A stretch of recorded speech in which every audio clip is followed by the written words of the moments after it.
Salman Rushdie describes Israeli short story writer Etgar Keret as a brilliant writer and the voice of the next generation. Since the success of his second book, Missing Kissinger, in 1994, Keret has published 5 short story collections which have been translated into 22 different languages. This is Chinese.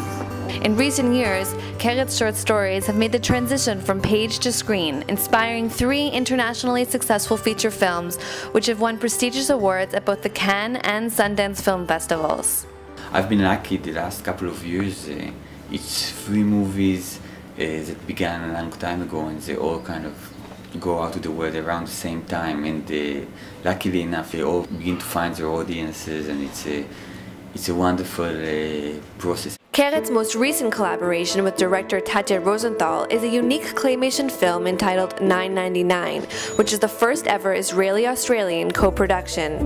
I ordered this book today about the meaning of life. The catalogue says... How much was it? $9.99. Based on 6 of Keret's short stories, this groundbreaking film took 10 years to produce from script to screen. It's a great feeling to see 999 coming out and getting great reviews and great responses. You know, there is something about the stories that is very universal. You know, I think the meaning of life, or relationship with your parents, or failing marriages, you know, and the idea was that we try to take those 6 separate stories and make out of them a kind of a multi-organism. This idea is that those separate stories will reflect on each other and will together grow up to something that is whole. Featuring the voice of Jeffrey Rush, this unique film finally hits US theaters this June.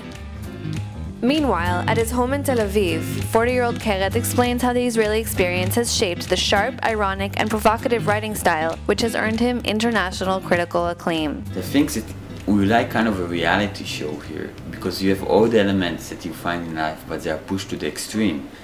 And many things that can be suppressed in other Western communities, here they just come out of the surface, you know, the fears, the hopes, xenophobic emotions, aggressiveness, kindness.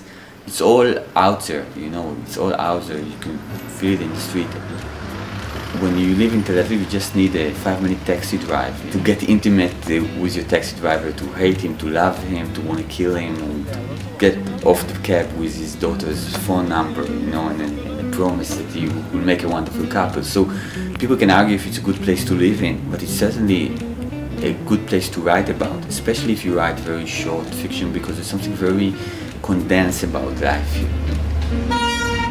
There is something about this kind of fast-paced, hard-hitting reality here that it is ideal for a writer of short fiction. With 3 feature films under his belt and a new novella due this December, Etgar Keret will not be slowing his pace down anytime soon.